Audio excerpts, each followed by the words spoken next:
Vous est-il déjà arrivé d'entrer dans une réunion, un dîner ou même une simple conversation, et au moment où vous avez ouvert la bouche en français, votre esprit est devenu complètement vide? Vous saviez exactement ce que vous vouliez dire.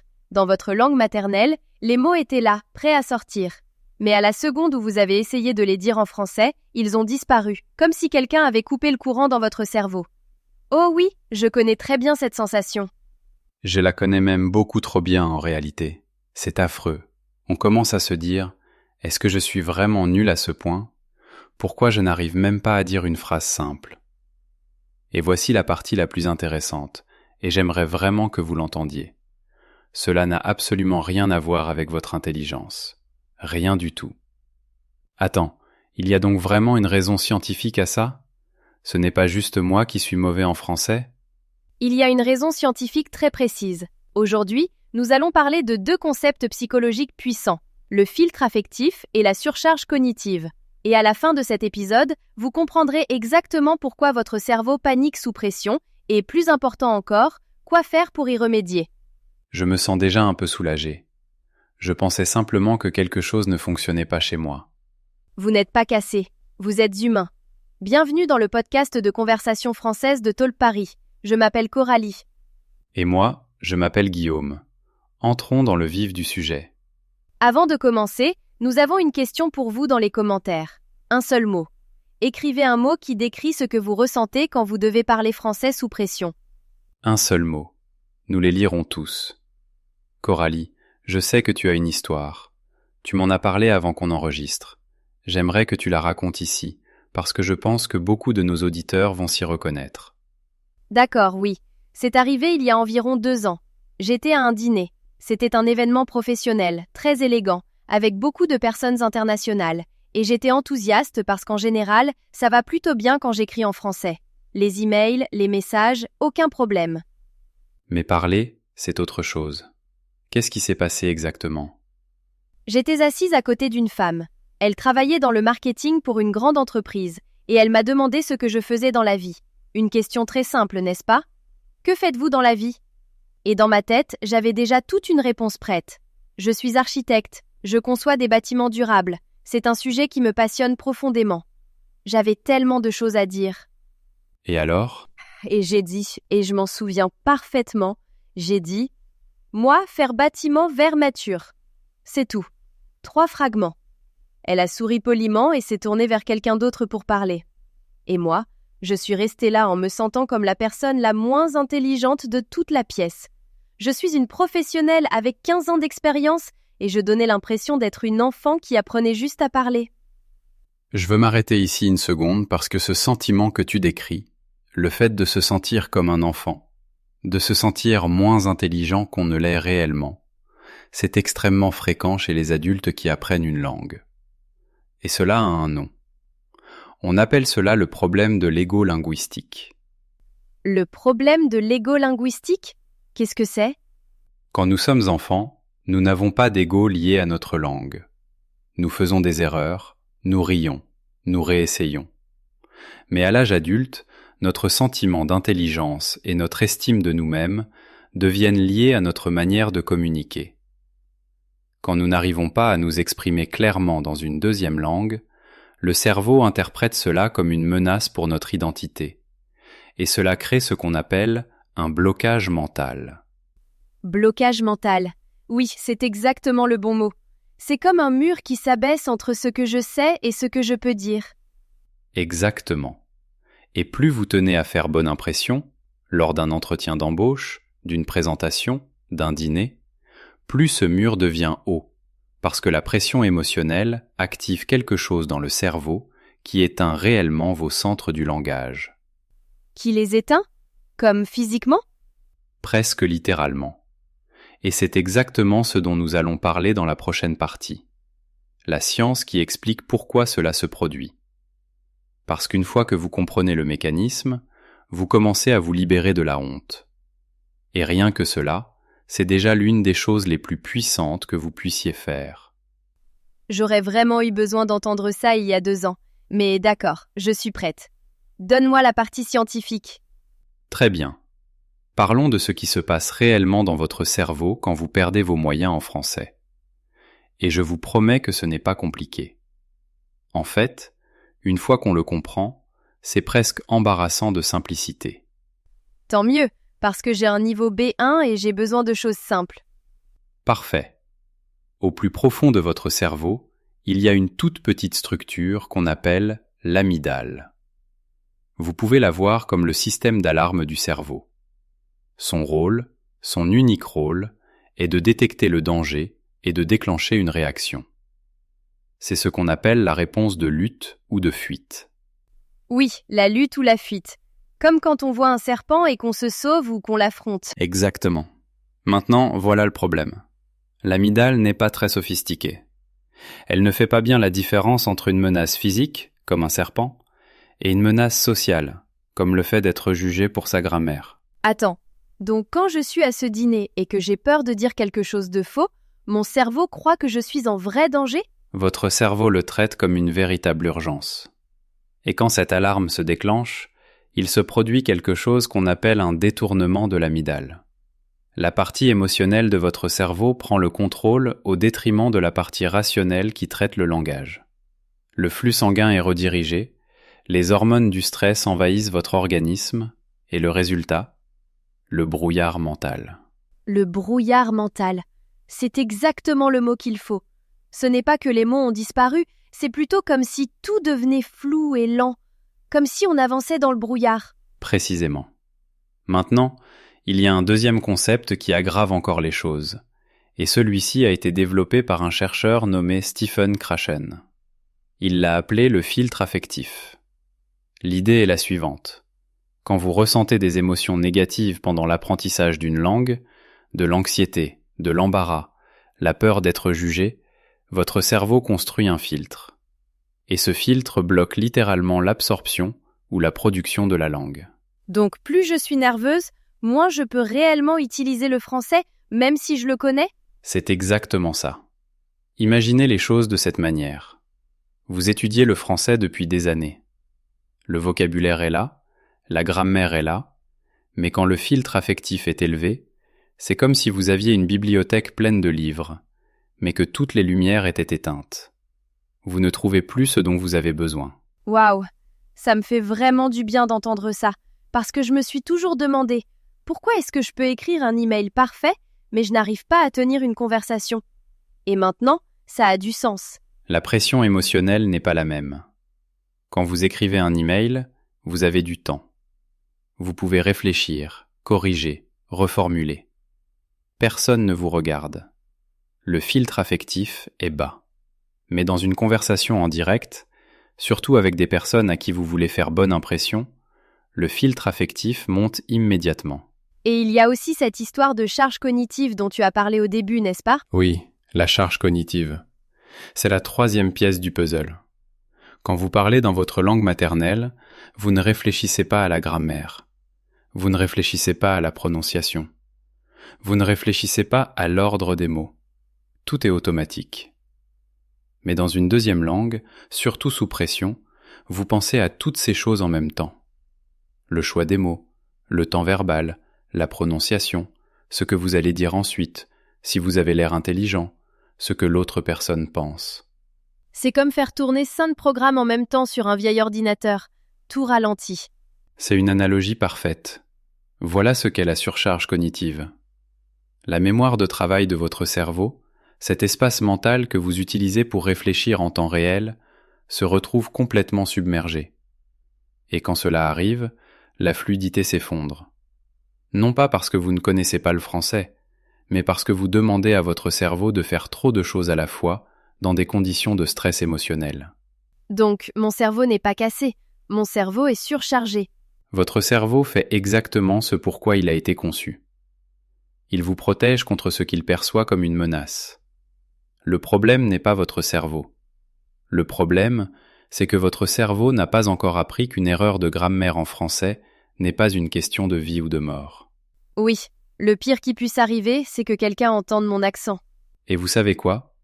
Avant d'aller plus loin, j'aimerais tester cela tout de suite avec nos auditeurs. Je veux qu'ils ressentent cette panique du cerveau en temps réel. Voici le test de pression numéro 1.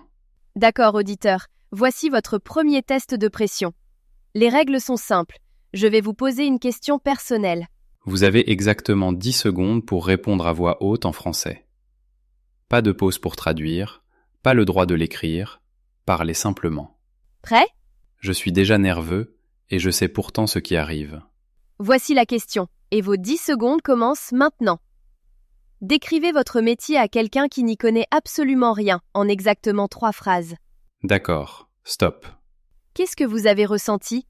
Est-ce que vous vous êtes mis à chercher dans tous les sens? Est-ce que vous vous êtes figé? Est-ce que vous avez commencé à essayer de traduire mot à mot depuis votre langue maternelle?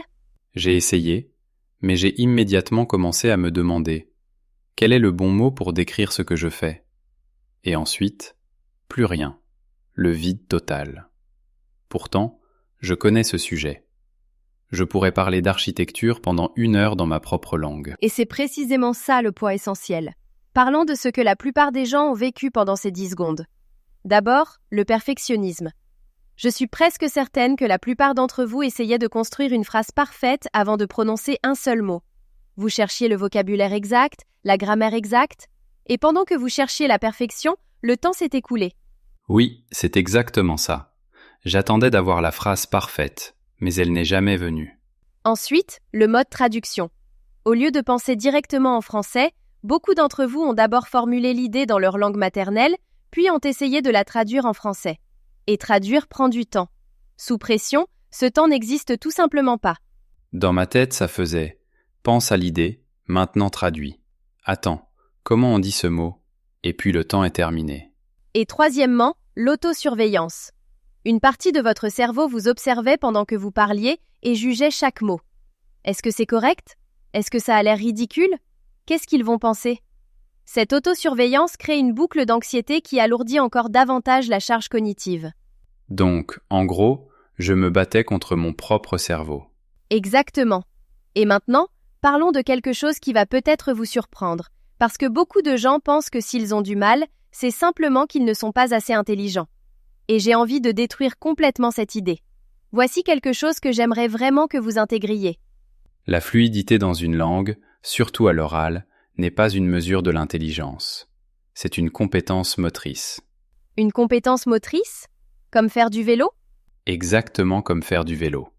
Quand vous apprenez à faire du vélo, votre cerveau construit ce qu'on appelle une mémoire motrice. Au début, vous pensez à chaque mouvement, l'équilibre, la direction, le pédalage. C'est épuisant. Vous tombez, vous recommencez, mais finalement, après suffisamment de pratique, ces mouvements deviennent automatiques. Vous arrêtez d'y penser.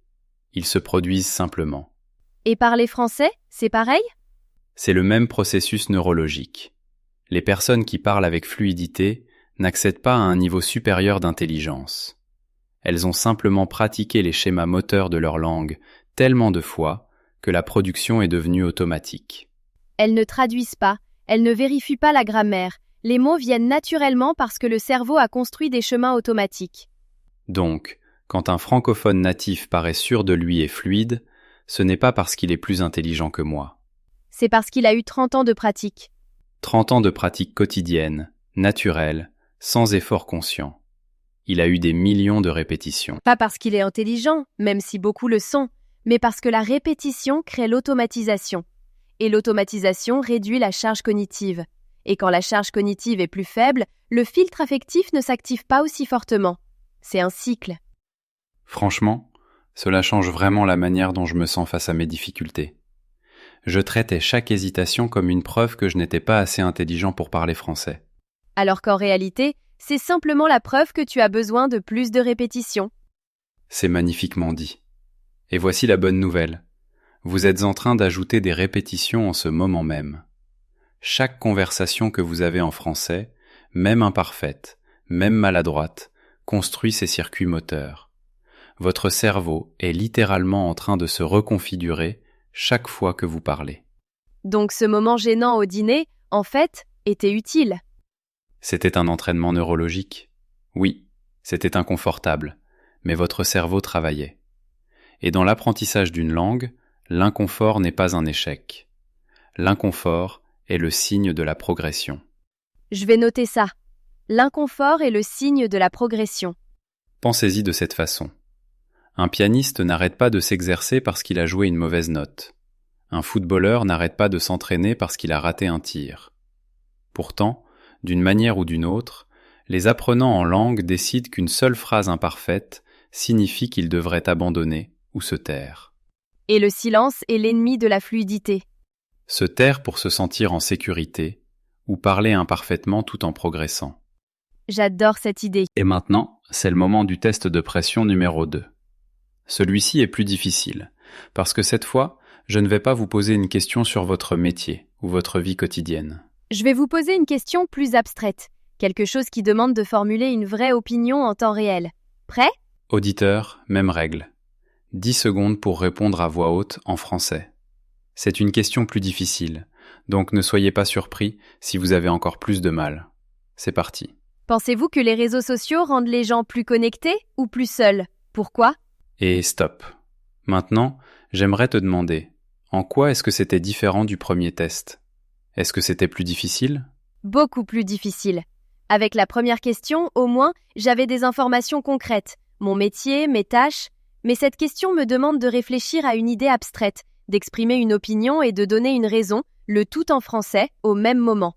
Mon cerveau a complètement saturé. Et c'est un point très important. Les questions abstraites sont nettement plus exigeantes pour les non-natifs. Voici pourquoi. Quand vous répondez à une question sur votre vie quotidienne, vous activez un vocabulaire déjà bien pratiqué, des mots que vous avez déjà utilisés de nombreuses fois. Mais les sujets abstraits, comme la société, les émotions, l'éthique ou les relations, demandent un vocabulaire moins automatique, moins entraîné. Et donc, la charge cognitive explose. Et en plus de cela, je suis aussi en train de former mon opinion tout en essayant de l'exprimer. 2 processus mentaux en même temps, construire le contenu et produire la langue. Chacun est déjà exigeant à lui seul. Ensemble, c'est brutal pour une personne qui parle une langue étrangère sous pression. Alors, qu'est-ce qu'on fait concrètement ? Parce que dire « pratique davantage », c'est vrai, mais ça ne m'aide pas sur le moment, quand je suis déjà au dîner et que je suis déjà en train de perdre mes moyens. Excellente question. Et cela nous amène à la partie la plus pratique de l'épisode d'aujourd'hui, le filet de sécurité. L'outil que vous pouvez utiliser tout de suite dans n'importe quelle conversation pour survivre à la panique mentale en temps réel. Donc, les phrases pour gagner du temps. Voilà, c'est votre trousse de secours. Ce sont de courtes phrases naturelles que vous dites pendant que votre cerveau est encore en train de charger la vraie réponse. Elles vous font gagner du temps et surtout, elles paraissent tout à fait normales aux oreilles des francophones natifs. Eux aussi les utilisent. Donc je peux utiliser ça dans une vraie conversation sans paraître bizarre ? Non seulement vous ne paraîtrez pas bizarre, mais vous aurez même l'air plus réfléchi et plus sûr de vous. Parce que l'alternative, le silence ou les phrases inachevées, c'est cela qui rend les gens nerveux. Une phrase bien placée pour gagner du temps envoie ce message. Je suis engagé, je réfléchis et j'ai quelque chose à dire. D'accord, donne-moi ces phrases. Je suis prêt à prendre des notes. Très bien. Voici 10 phrases pour gagner du temps, avec des exemples de moments où les utiliser. Je vais dire chacune d'elles, et Guillaume, tu réagis naturellement comme si nous étions dans une vraie conversation. Phrase numéro 1. C'est une question difficile. Vous dites cela quand une question est difficile ou inattendue. Cela vous achète immédiatement 2 ou 3 secondes. Et c'est honnête. La question est difficile. Ça ne donne pas l'impression de tricher. Exactement, c'est authentique. Phrase numéro 2. Laissez-moi y réfléchir un instant. Celle-ci est très fréquente dans les conversations naturelles et détendues. Elle montre que vous êtes impliqué et que votre réponse mérite qu'on l'attende. J'ai déjà entendu des natifs dire cela tout le temps. Ça ne semble jamais faible. Au contraire, ça a l'air réfléchi.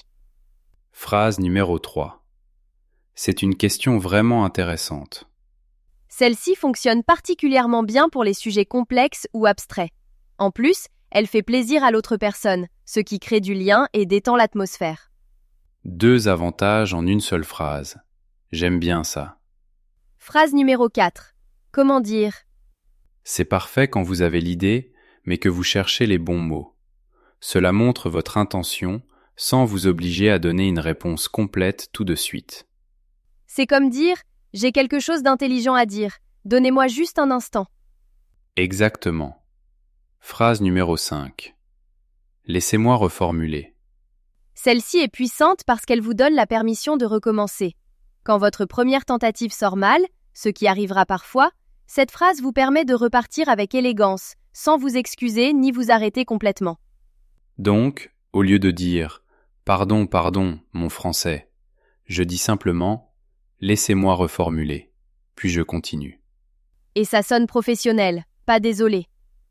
Phrase numéro 6. En d'autres termes.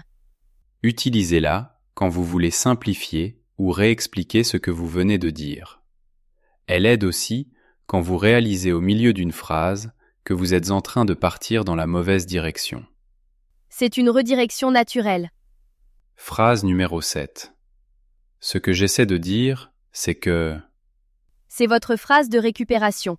Quand vous perdez complètement le fil, quand la phrase s'écroule au milieu, elle vous ramène sur la bonne voie. Elle aide aussi vos interlocuteurs à se recentrer. Ils savent que quelque chose de plus clair va arriver. Celle-là, je dois l'apprendre par cœur immédiatement. Et la phrase numéro 8, de mon point de vue, C'est une excellente ouverture pour n'importe quelle question d'opinion. Vous commencez à parler pendant que votre cerveau est encore en train de construire le reste de la réponse.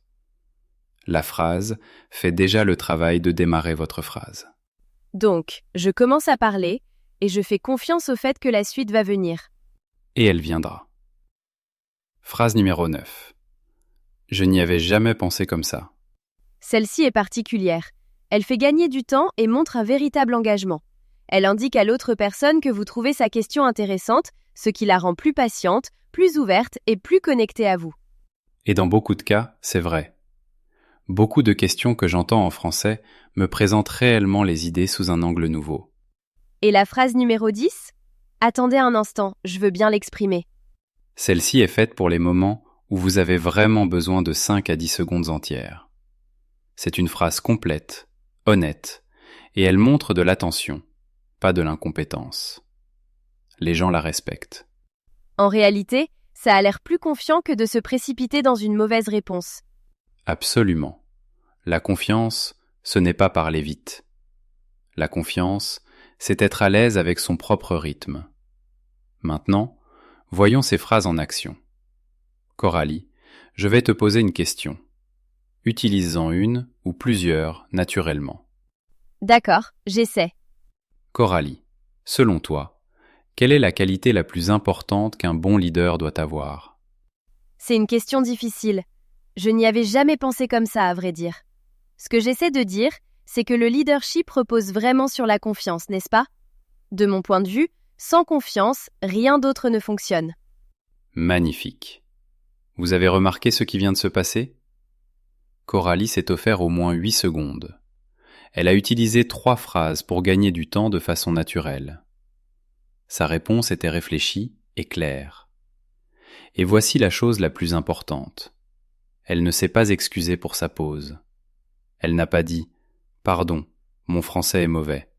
Elle a traversé la pause avec assurance. C'était très différent. Au lieu de paniquer pendant le silence, j'utilisais le silence. Il m'appartenait. Voilà ce qu'on appelle reprendre la main. Tu as pris possession de la pause au lieu d'en avoir peur. Et cela change complètement ta manière d'entrer en relation avec la conversation. J'ai aussi remarqué que le fait de dire « c'est une question difficile » a immédiatement rendu la question plus gérable. Comme si je mettais un mot sur la difficulté, puis que je la dépassais. Nommer une émotion ou une difficulté réduit la réaction de l'amygdale. Vous apaisez littéralement votre cerveau en reconnaissant la difficulté à voix haute. Donc, ce n'est pas seulement une astuce linguistique, c'est aussi une astuce de régulation du cerveau. La langue et la psychologie sont profondément liées. Et c'est pour cela que cela fonctionne. Et d'ailleurs, au passage, nous avons préparé un PDF gratuit pour vous. Il s'appelle « La fiche mémo des 10 phrases pour gagner du temps ». Vous y retrouverez les 10 phrases avec des exemples et des notes utiles. Le lien de téléchargement se trouve juste en dessous de cette vidéo. Téléchargez-le, imprimez-le, entraînez-vous avec. Et maintenant, notre dernier test. Le test de pression numéro 3. Auditeur, dernier test. Les règles restent les mêmes, mais cette fois, avant de répondre à la question, je veux que vous utilisiez au moins une phrase pour gagner du temps. Peu importe la longueur de votre réponse, ce qui compte, c'est que vous restiez dans la conversation au lieu de vous figer. Voici la question. Si vous pouviez changer une chose dans la manière dont le français est enseigné à l'école, quelle serait-elle? D'accord, stop. Maintenant, avez-vous remarqué quelque chose de différent cette fois-ci? Est-ce que la phrase pour gagner du temps a changé la sensation du silence? En fait, j'ai utilisé « laissez-moi y réfléchir un instant » avant de commencer. Et je ne plaisante pas, ça a vraiment réduit la panique, parce que j'avais immédiatement quelque chose à dire. Le silence n'était plus vide. Je le remplissais avec quelque chose d'intentionnel. Voilà le mot-clé, intentionnel. Quand le silence est involontaire, quand vous vous figez, vous avez l'impression de perdre le contrôle. Mais quand vous choisissez de faire une pause, quand vous utilisez une phrase pour prendre possession de cette pause, l'expérience émotionnelle devient complètement différente. Le filtre affectif diminue, la charge cognitive se redistribue, et vos centres du langage obtiennent cette demi-seconde supplémentaire dont ils ont besoin pour fonctionner réellement. Une demi-seconde, ça paraît minuscule, mais dans ce moment-là, c'est énorme. Une demi-seconde, c'est la différence entre un blanc total et une phrase. Et plus vous pratiquez ces expressions jusqu'à ce qu'elles deviennent elles-mêmes automatiques, moins elles demandent d'effort mental. Et cette énergie mentale libérée peut alors servir directement à construire votre vraie réponse. J'ai l'impression que c'est la réponse à tout ce avec quoi je me bats depuis des années. J'aurais sincèrement aimé que quelqu'un me dise cela quand j'ai commencé à apprendre le français. C'est exactement pour cela que nous sommes là. Et sur cette note, terminons avec le message le plus important de tout cet épisode. Nous avons couvert beaucoup de choses aujourd'hui. Le filtre affectif, la surcharge cognitive, le détournement de l'amygdale, le mythe du quotient intellectuel et 10 phrases puissantes que vous pouvez utiliser immédiatement. Et 3 vrais moments de panique mentale. C'était intense. Intense, oui, mais dans le bon sens, parce que vous l'avez ressenti. Vous avez expérimenté le mécanisme dans votre propre corps, et cela vaut plus que 100 explications. Est-ce que je peux partager quelque chose? Quand j'étais à ce dîner, celui dont j'ai parlé au début, je suis parti plus tôt parce que j'étais trop embarrassé. Je me suis dit que je n'étais pas prêt à parler français dans des contextes professionnels, et en réalité, j'ai évité ce genre de situation pendant presque 1 an après cela. Cet évitement est extrêmement fréquent et profondément triste, parce qu'éviter est exactement l'inverse de ce qui aide. Chaque fois que vous évitez la conversation, l'amygdale apprend, le français égale danger, reste à l'écart, et la peur devient plus forte. Mais chaque fois que vous y allez, même imparfaitement, elle apprend l'inverse. Votre cerveau apprend, conversation en français, j'ai survécu, je ne suis pas mort, la prochaine fois sera un peu plus facile. C'est ainsi que vous faites baisser le filtre affectif avec le temps, non pas en étudiant davantage de grammaire, non pas en perfectionnant votre accent, mais en ayant la conversation quand même. En choisissant de rester dans la pièce avec votre français imparfait et d'essayer. Être imparfait mais présent vaut mieux qu'être parfait mais silencieux. Cela devrait être la devise de chaque apprenant de langue sur cette planète. Parce qu'au fond, voici la vérité finale. Personne, je vous le promets, personne ne vous écoute en se disant « Waouh, cette personne a fait une faute de grammaire, elle ne doit pas être intelligente. » Ce que les gens ressentent vraiment quand ils entendent quelqu'un parler dans sa 2e ou 3e langue, c'est du respect, de l'admiration, parce que c'est difficile. Parce que la plupart des gens n'essaient même jamais. Je n'avais jamais pensé au point de vue de la personne qui écoute. Ils ne sont pas en train de me juger. Ils sont en train de me regarder faire quelque chose de courageux. Chaque phrase que vous dites en français, même une phrase cassée, est un acte de courage. C'est un choix pour entrer en lien avec le monde au-delà de votre langue maternelle. Ce n'est pas quelque chose dont vous devriez avoir honte. C'est quelque chose dont vous pouvez être sincèrement fier. Je crois bien que je vais retourner à ce genre de dîner. Retournez-y. Utilisez vos phrases pour gagner du temps. Acceptez l'imperfection. Et la prochaine fois que quelqu'un vous demandera ce que vous faites dans la vie, vous pourrez dire « C'est une question vraiment intéressante. Laissez-moi y réfléchir un instant. » Et ensuite, racontez tout. Je le ferai. Et cette fois, je ne partirai pas plus tôt. C'est tout pour l'épisode d'aujourd'hui du podcast de Conversation française de Talk Paris. Si cet épisode vous a aidé, s'il a enfin mis des mots sur quelque chose que vous ressentiez depuis longtemps sans arriver à l'exprimer, partagez-le avec une personne qui a besoin de l'entendre. Un ami, un collègue, Un camarade de classe qui perd ses moyens en français parce qu'il mérite de savoir que ce n'est pas son intelligence, c'est son amygdale. Et son amygdale peut apprendre. Et n'oubliez pas que nous avons une ressource PDF gratuite pour cet épisode, la fiche mémo des 10 phrases pour gagner du temps. Les 10 phrases complètes avec des exemples et des notes de prononciation. Vous trouverez le lien de téléchargement juste en dessous de cette vidéo. Téléchargez-la, imprimez-la, accrochez-la sur votre mur. On se retrouve dans le prochain épisode. D'ici là, restez curieux, restez courageux et continuez à parler, même quand c'est difficile, surtout quand c'est difficile. À très bientôt tout le monde!